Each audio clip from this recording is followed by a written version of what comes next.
오늘 우리가 읽은 말씀은 하나님의 말씀이 어떠한 것인가 하는 것을 선명하게 설명해 주는 성경의 대표적인 몇 구절들 가운데 하나입니다.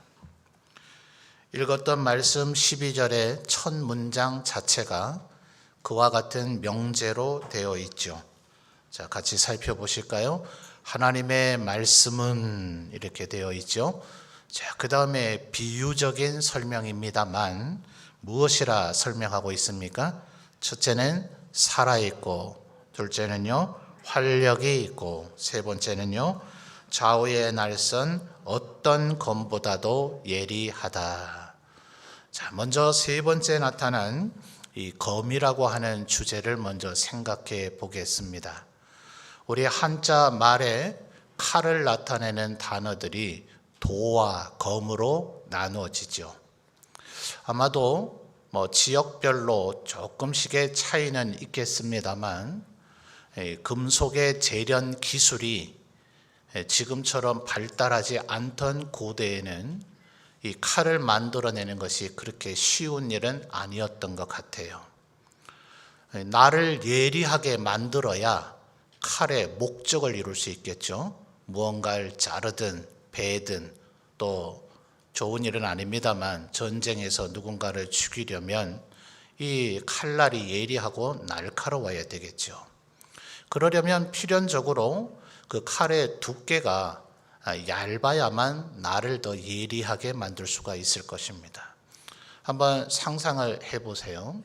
칼 전체를 아주 두껍게 만들어 놓고 끝부분만 예리하게 나를 가려고 한다면 전혀 안 되는 거야 아니겠지만 그 깊이가 보장이 안 되죠. 살갗 정도만 살짝 베어낼 뿐 깊이 있게 자르고 들어가기가 어려울 겁니다. 필연적으로 나를 예리하게 만들기 위해서는 칼의 몸 자체를 얇게 만들어야 되다 보니 이건 베고 날카롭게는 좋을 수 있으나 자칫하면 충격에 의해서 쉽게 부러져 버릴 위험이 크죠. 그래서 그 부분을 보완하기 위한 것이 도입니다.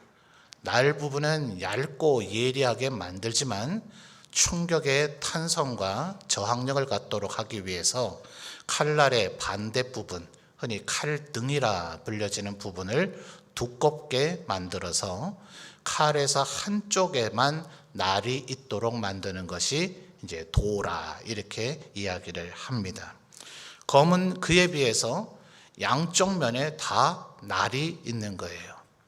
자, 부엌에서나 혹은 우리 일반 가정에서 사용할 때야 어떤 형태로든야 상관이 있겠습니까마는 전쟁 상황이 벌어진다면 한쪽 면만 날이 있어서는 어렵죠.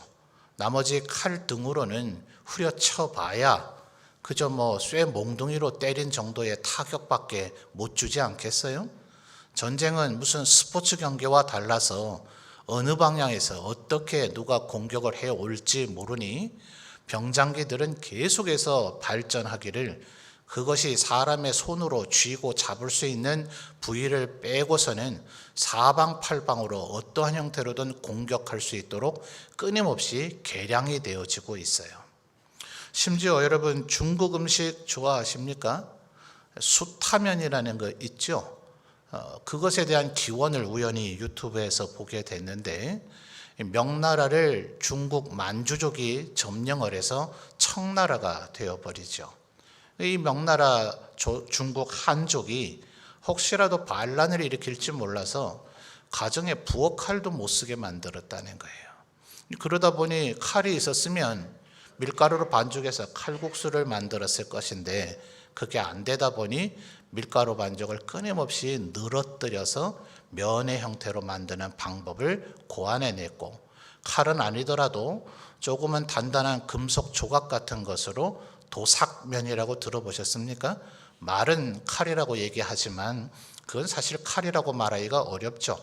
그냥 날카로운 금속 조각 같은 거, 혹은 금속이 아니더라도 사기 같은 그런 조각들, 심지어는 나무 조각 같은 것을 통해서 마치 거대한 밀가루 반죽을 깎아내듯이 가느다랗게 끊어낸 우리 올갱이 국수라 그럴까요? 그런 형태의 면을 만들어내게끔 됐던 이유는 바로 그렇게 병장기화 될 수 있는 가정의 도검류까지도 휴대를 금하던 시절이 있었기 때문에 그렇습니다.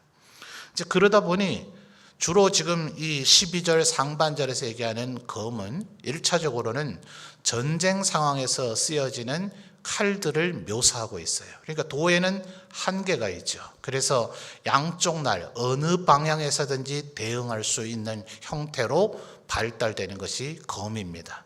양쪽 날에 날이 양면에 날이 있는 것이죠. 근데 문제는 이것도 마찬가지로 너무 날을 예리하게만 만들면 부러질 위험이 있는 거예요. 자, 그러니 12절에 뭐라고 지금 표현하고 있습니까? 좌우에 그다음 뭐예요? 날선 어떤 것보다도 예리하다. 그러니까 이 하나님의 말씀이 이 세상에 실제로 인간이 만들어낸 것으로서는 이런 검은 존재하지 않았죠. 이 세상에 존재했던 그 어떤 도검류들보다 그들의 모든 단점들을 극복해낸 이 세상에 있던 그 어떤 검보다도 어떤 면에서든 대응할 수 있고 무엇이든 자를 수 있고 무엇이든지 갈라낼 수 있는 그런 검과 같이 하나님의 말씀은 예리하다 하는 거예요.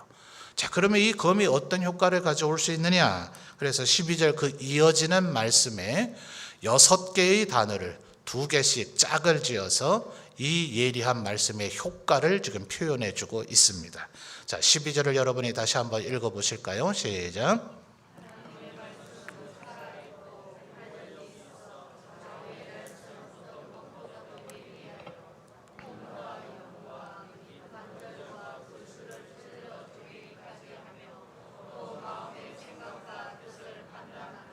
아멘.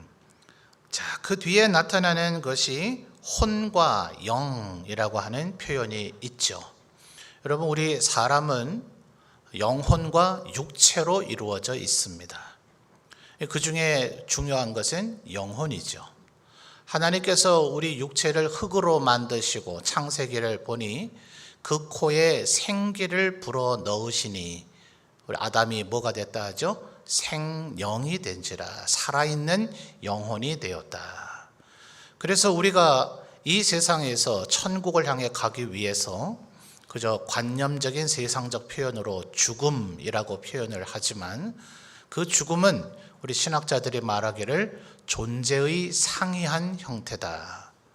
지금의 우리는 영혼과 육체가 결합되어 있는 상태로 존재하고 있지만 우리가 흔히 아담 하와가 에덴 동산에서 쫓겨난 이후에 인류에게 드리워져 있는 이 죽음의 그늘이라 하는 것은 그 영혼과 육체가 분리되어져서 다시 영혼의 상태로만 존재하는 것이다. 그래서 지금 영혼과 육체가 결합되어져 있는 우리들과는 존재하는 그 형태가 다르다. 이래서 존재의 상이한 형태라 이렇게 표현을 합니다. 하나님께서는 영원토록 존재하시죠. 믿습니까? 아멘입니까? 그렇죠?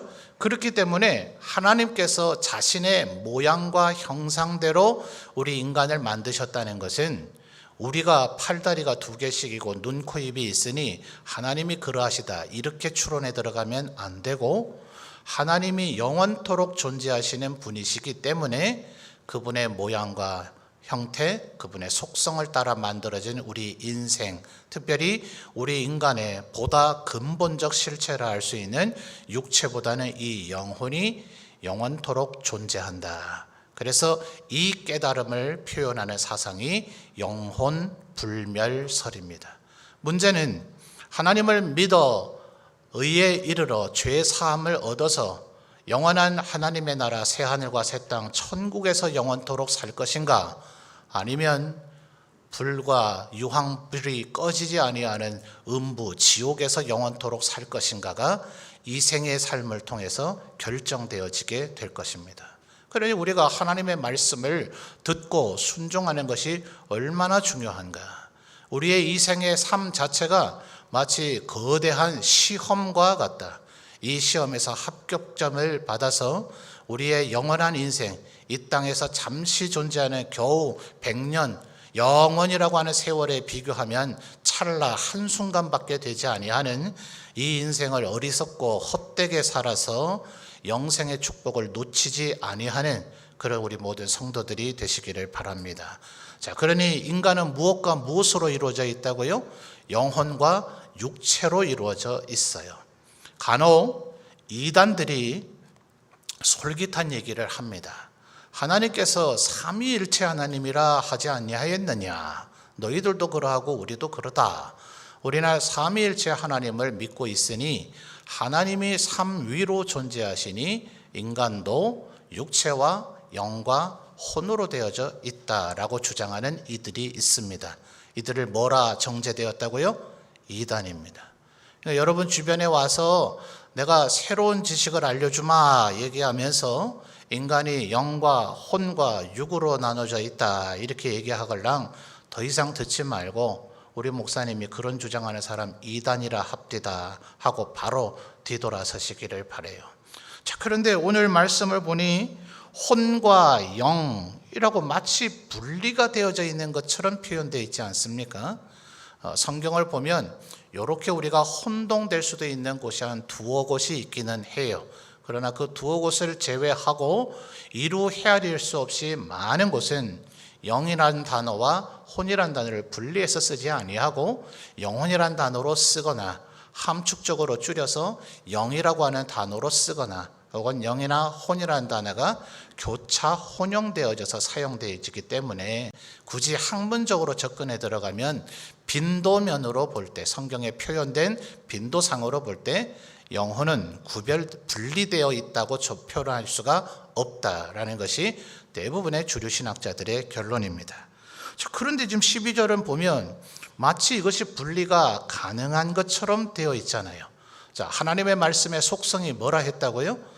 좌우의 날선 그 어떤 검보다도 예리하여. 이것은 인간이 영과 혼과 육으로 나눠져 있다는 것이 아니라 그 하나인 영혼도 분리하는 것이 가능할 정도로 예리하다. 말하자면 하나님의 말씀에는 불가능이 없다라는 것을 표현하기 위한 표현법, 일종의 과장법이라고 볼 수도 있는 것입니다. 자, 이어지는 표현을 보세요. 관절과 골수 마찬가지죠. 뼈와 뼈를 이어주는 연골 조직이라 그럴까요? 인대 조직들이 주로 관절이다 흔히 이렇게 고대에 표현했지 않습니까? 골수라 하는 것은 주로 척추와 같이 커다란 뼈 안에 있는 그 안에 채워져 있는 것들을 얘기하는데 고대의 의술에서 이것을 분리하는 것이 가능할까요? 지금은 아마 연세 많으신 어르신들 인공관절을 넣는 분들도 있고 때로 참 너무나 힘들고 어려운 질병입니다만 뼈 안에 있는 그런 상처, 환부를 치료하는 일이 100% 완치가 되겠습니까마는 오늘날에는 많이 치료가 되고 있는 시대를 우리가 살고 있습니다. 그러나 이 성경에 기록될 때까지만 하더라도 관절과 골수를 찔러서 심지어 쪼갠다. 쪼개고 끝내면 죽잖아요. 쪼갰으면 그것을 다시 봉합하고 다시 꿰매고 회복시키는 살리는 칼이 되어야 되죠. 그래서 이 12절의 좌우의 날선 그 어떤 검보다도 예리하다는 것은 1차적으로는 전쟁의 개념에서 출발하고 있지만 오늘날 우리가 볼 수 있는 가장 근사한 칼은 외과 의사가 사용하고 있는 수술용 메스를 생각하면 될 것 같아요. 대부분의 도검류 칼은 뭐합니까? 자르고 부수고 파괴하고 죽이는 용도이죠. 그러나 이 칼은 살리고 회복시키는 칼인 거예요. 그러니 관절과 골수를 고대에는 찔러 쪼개서 그 다음 그것을 회복시키고 치유하고 봉합하는 게 가능합니까? 고대는 가능하지 않았죠. 거의 불가능에 가까웠습니다. 그러나 하나님의 말씀은 어때요? 그것조차도 쪼개 나눌 수가 있다. 말하자면 이런 겁니다. 외과 수술이 오늘날과 같은 고도의 외과 수술은 아니지만 고대에도 일부 행해지기는 했어요. 그런데 깊숙한 부위는 못 건들죠. 피부 조직 바로 밑에 고름 같은 것이 생겼다면 피부를 갈라내고 고름을 빨아내든지 짜내고 난 이후에 다시 그 상처를 싸매거나 일부 극소수지만 꿰매는 수술을 한 이들도 있다라는 얘기가 전해 내려오죠. 그러나 그때도 마찬가지예요. 이 칼날이 예리하면 예리할수록 적게 자르고 그 상처를 회복시킬 수 있고, 잘라야 흉터도 많이 남지 않고 회복하는 시간도 짧게 걸리죠. 그런데 피부 조직 바로 밑이라면 상관이 없겠지만 더 깊숙이 있는 장기의 문제라면 보다 심각한 문제가 되죠. 장기보다 인간의 몸속에서 가장 깊숙이에 있다고 할 만한 것이 관절이고 골수인 겁니다. 그러니 하나님의 이 좌우의 날선 그 어떤 검보다 예리한 이 하나님의 말씀은 우리의 육체적인 영역으로 생각해도 불가능한 영역이 있다는 거예요? 없다는 거예요? 없다는 겁니다. 세 번째 조로 나타나는 단어를 보시면 마음의 생각과 뜻입니다. 어떤 이는 표현하기를 이 생각이라 하는 것은 우리의 어떤 마음의 의지를 결정하는 과정을 생각이라 한다면, 그 뒤에 나타난 뜻이라고 하는 단어는 생각에 의해서 결심되어진 그 의지를 행동으로 옮기는 단계의 생각의 영역. 최소한 그래야 되겠죠? 이 물건을 예컨대 목이 마르다는 제 마음의 어떤 신호가 뇌로 전달이 되면 물을 섭취해서 그 목마름을 해결하라는 생각을 했으면 제 손으로 이 컵을 당겨 올려서 제 입으로 가져가게 하는 의지가 발동돼야 되잖아요. 맞죠? 그러면서 한 모금 마시고요. 자, 그러니 학자들은 이렇게 얘기를 해요. 이 뒤에 나타난 혼과 영과 관절과 골수와 마음의 생각과 뜻에 대해서 제가 지금 설명드린 것과 유사하고 조금은 다른 각양의 설명들이 있습니다. 그러나 어떤 이가 아주 명쾌한 얘기를 하는데 그 뒤에 6가지에 대해서 너무 복잡하게 의미 달고 생각하려고 하지 마라. 결론적으로 이 히브리서의 저자가 하고자 하는 얘기가 뭡니까? 하나님의 말씀은 변화시키는 데에 불가능이 있다 없다? 없다는 거예요. 우리의 인간의 생각 속에서 아무리 이 세상에 존재하는 그 어떤 검보다 예리하다 할지라도 설마 영과 혼을, 영혼을 분리할 수 있으랴? 관절과 골수의 영역까지 그걸 어떻게 바꿀 수 있으랴? 인간의 마음과 생각과 뜻을 그걸 바꿀 수 있으랴? 히브리서 저자는 지금 뭐라 얘기합니까? 하나님의 말씀은 그것이 가능하다라는 거예요. 그러니 여러분, 우리 이 하나님의 말씀이 세상의 책과는 다른 겁니다. 흔히 누가 하는 말로 하얀 것은 종이고 검은 것은 글씨라 얘기하지만 아니요, 이 말씀은 그렇지 않아요. 이 세상에 있는 그 어떤 책 1000권 만권도 해내지 못할 일을 이 책 하나님의 말씀이 해내게 되는데, 13절의 말씀을 한번 여러분이 다시 한번 읽어주시죠. 13절입니다. 시작.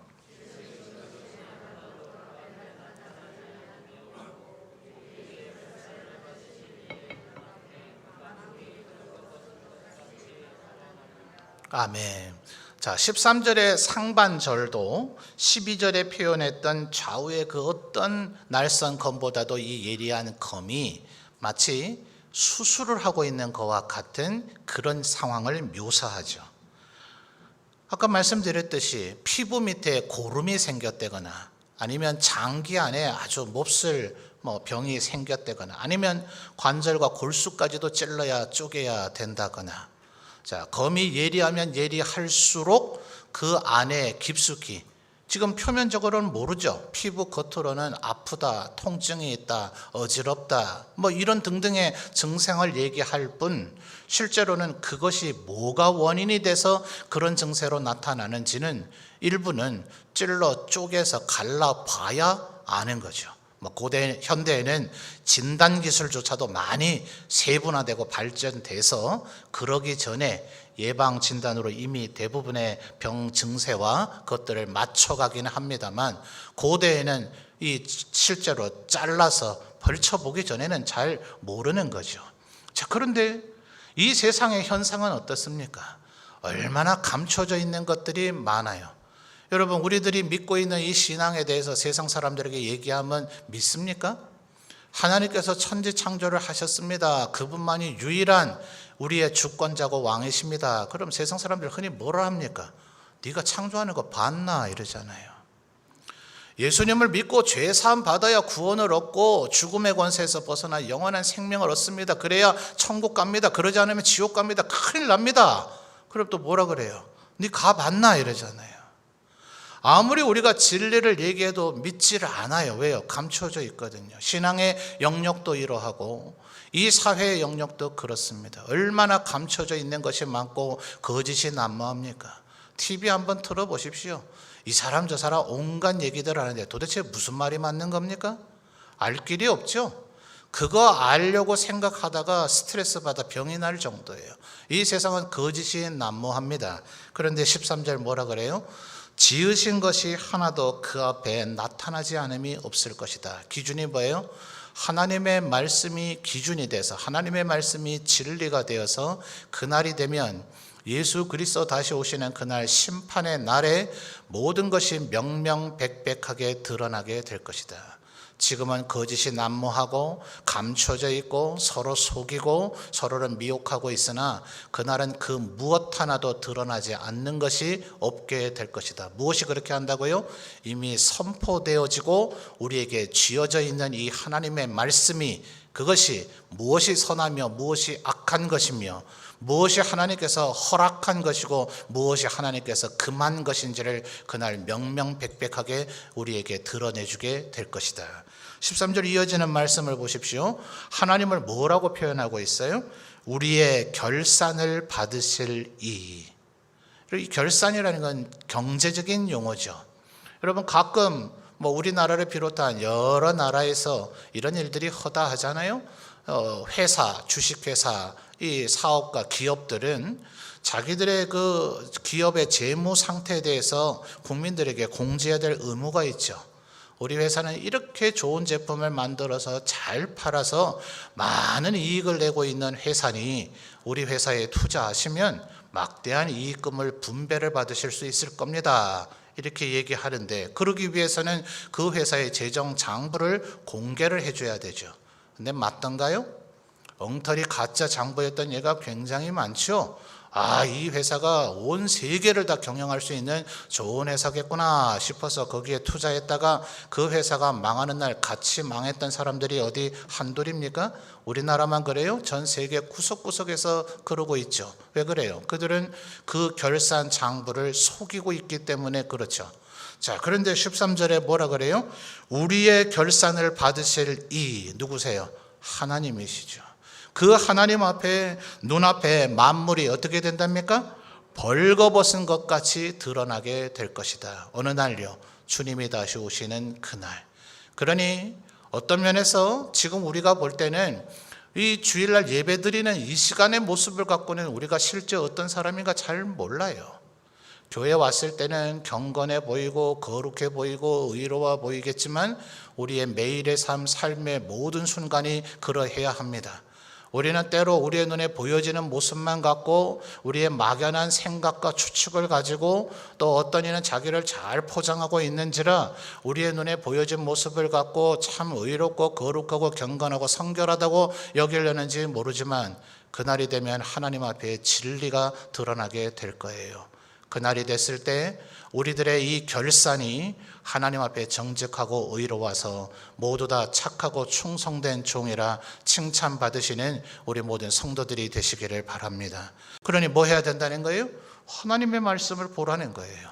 세상 사람들 얘기에 귀를 기울였다간 지금 그게 옳은 길인 줄 알고 사람이 보기에는 자신의 길은 옳아 보이나 필경은 죄악의 길이고 멸망의 길이다. 성경에 말씀하고 있잖아요. 사람 제발 의지하지 마세요. 사람의 얘기에 미혹되거나 현혹되지 마세요.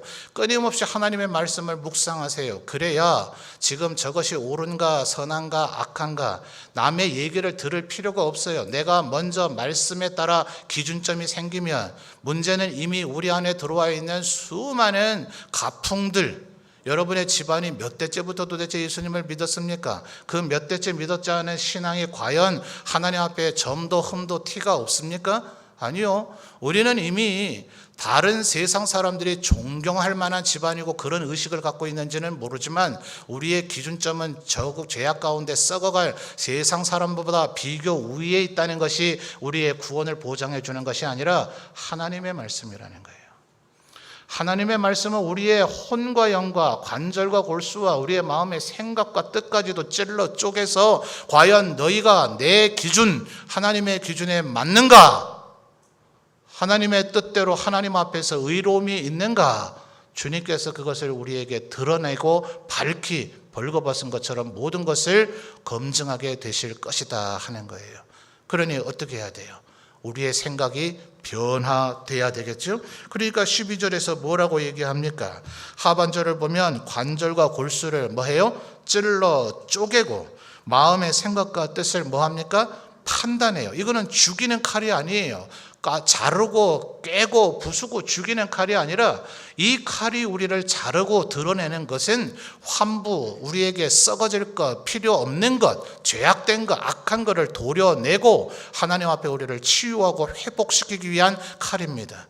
그러니 아마 수술대에 오를 때 누구라도 마음이 힘들 거예요. 두려움에 사로잡히게 되고 하나님을 더 간절히 찾게 될 겁니다. 누구라도 수술대에 올라가고 싶지 않을 거예요. 그러나 그 상황이 됐다면 그 수술대에 올라간 그 예리한 칼은 우리를 살리는 칼이 될 거예요. 그러니 하나님의 말씀 앞에 서게 되는 것은 때로는 굉장히 힘들고 부담스러울 수도 있고 고통스러울 수도 있어요. 그러나 그것을 견뎌내셔야 돼요.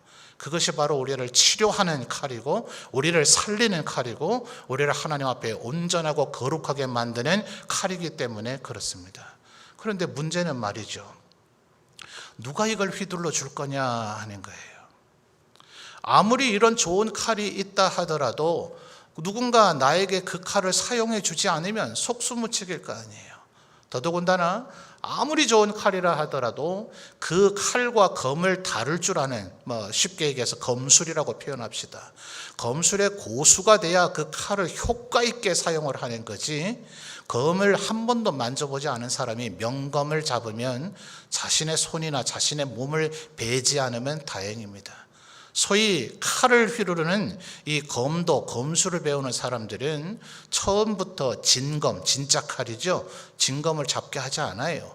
목검이나 대나무 죽검 같은 것으로 충분히 기본기가 어느 정도 수준에 이른 후에야 진검을 잡아야 되지, 한 번도 칼을 휘두르 보지 않은 자가 진짜 칼을 손에 잡았다간 자기 손목 안 자르면 다행이다 이 말입니다. 그러니 인간이 아무리 좋은 칼이 있다 하더라도 그 칼로 과연 나를 살려줄 수 있겠어요? 그러니까 12절 상반절 다시 한번 보십시오. 하나님의 말씀은 첫째 뭐예요? 살아있고, 두 번째요? 활력이 있다는 거예요. 과거 개역 성경에 뭐라 그랬습니까? 운동력이 있어. 말하자면 자기 스스로 움직인다는 거예요.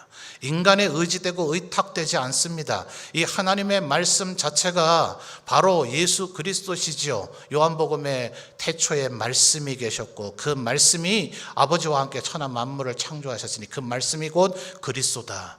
이 말씀이 마치 우리가 성찬을 할 때에 주의 그 살과 피가 우리에게 그리스도께서 영적으로 임하시듯 우리가 하나님 앞에 기도할 때 이 말씀 앞에 우리가 꿇어 엎드리고 말씀에 순종하리라 다짐하고 결단하며 이 말씀 앞에 설 때 이 말씀 자체가 살아있고 활력있고 운동력이 있어서 우리를 찔러 쪼개서 변화시켜주는 능력의 말씀이 되어질 줄 믿습니다.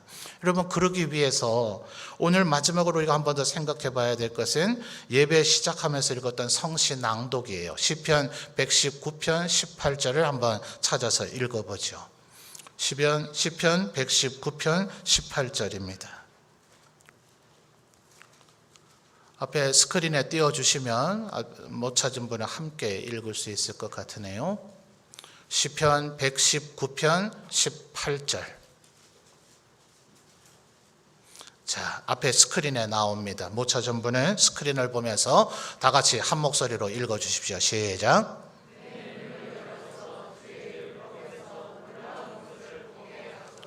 아멘. 상반절을 보니 내 눈을 이라고 얘기했죠. 그러나 안타깝게도 시편 119편 표제는 없습니다. 누가 이 119편을 지었는지는 성경이 밝히 말해주지 않으나 시편 119편은 성경 중에 제일 긴 장 아닙니까? 이 장을 아무리 처음부터 끝까지 계속해서 읽어봐도 이 사람이 앞을 못 보는 장님이나 소경이란 얘기는 그 어디도 없어요. 그러니 내 눈을 열어서 라고 왜 얘기할까요? 이게 바로 예수님께서 말씀하셨던 복음서에서 끊임없이 말씀하시죠. 들을 귀가 있는 자는 들으라. 이 하나님의 말씀은 살아있고 활력이 있는데 문제는 이 죄악된 우리의 귀가 닫혀있고 우리의 눈이 감겨져 있으면 하나님의 말씀을 읽어도 도무지 깨닫지를 못한단 말이에요. 그러니 여러분, 하나님의 말씀을 들려짐이 은혜인 줄 믿습니다. 하나님의 말씀을 내가 보고자 하는 마음이 그럴 때 있지 않아요? 어떤 분이 그래요. 모든 목사님들의 모든 설교는 결국 말씀 읽고 기도하라는 얘기를 해요. 성경이 그 얘기를 하는 걸 어쩝니까 저희가? 성경은 말씀 읽고 기도하라 하는데 목사가 춤춰라 그러면 되겠어요? 성경이 끊임없이 하는 얘기가 말씀 읽고 기도하라 하니 목사들은 어떤 본문 가지고 무슨 설교를 해도 결국 결론은 말씀 읽고 기도하라는 결론을 가야 그게 목사죠. 안 그러면 이단이고 사꾼이죠. 그런데 문제는 목사들이 이렇게 귀에 딱지가 않도록 말씀 읽으라 해도 솔직히 무던히 안 읽으셨을 때도 있으시죠. 근데 어느 날 갑자기 요즘은 목사님이 그런 소리 별로 안 하는 것 같은데 내가 말씀을 막 읽고 싶을 때가 있지 않더냐고요. 여러분의 살아왔던 신앙생활을 한번 잘 더듬어 보십시오. 누가 그렇게 하셨을까요? 하나님께서 우리의 마음에 역사하셔서 말씀을 읽고 싶게 하시고 그 말씀이 이해가 되어지게 하시고 깨닫게 해주시는 하나님의 말씀은 살아있고 활력이 있는 말씀인 줄 믿습니다. 여러분, 이제 이 7월달 24일부터 8월까지 우리의 다음 세대들이 성경학교와 수련회를 하게 됩니다. 장로님 기도 시간에도 말씀하셨고 제가 광고 시간에도 설명했습니다만 지금 수도권에 소위 4차 대유행이라 표현하는 일들이 지금 진행돼서 수도권에 있는 우리 형제 교회들은 당장 내일부터 어려운 상황에 직면하게 되어졌습니다. 이런 일들이 지방으로 확산되지 않도록 풍선 효과라 그런다죠. 그러니까 수도권에서 뭐가 자꾸 금해지니 다른 지역 가서 하겠다고 해서 밀려오는 사람들 중에 확진자가 있어서 지방까지도 확산이 되지 않도록 어서 빨리 수도권도 이 모든 문제가 안정되고 정상을 되찾을 수 있도록 우리 수도권에 있는 우리 형제교회들이 예배를 드릴 수 있도록 그들도 우리 못지않게 계획을 세우고 기도했을 터인데 우리의 다음 세대들을 말씀으로 키우기 위한 이 성경학교와 수련회가 예정대로 이루어질 수 있도록 또 그 자리에 나온 우리의 다음 세대들이 우리의 자녀손들이 하나님의 말씀을 듣고 이해하고 깨달을 수 있도록 그들이 말씀이 들려지면 그들이 말씀을 보면 그들의 영과 혼과 관절과 골수와 마음의 생각과 뜻이 바뀌어져서 그들의 인생이 바뀌어지게 되어질 줄 믿습니다. 죄사함을 받게 될 줄 믿습니다. 그들의 인생이 하나님 앞에 쓰임받게 되어질 줄 믿습니다.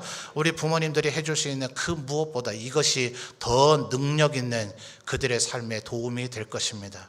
우리의 자녀손들 또한 우리들이 먼저 하나님의 말씀을 듣고 깨달아서 이 말씀이 우리의 인생, 우리의 삶, 우리 존재 자체를 뒤바꿔 놓는 좌우의 날선 그 어떤 검보다도 예리한 하나님의 말씀이 되기를 주님의 이름으로 축원합니다.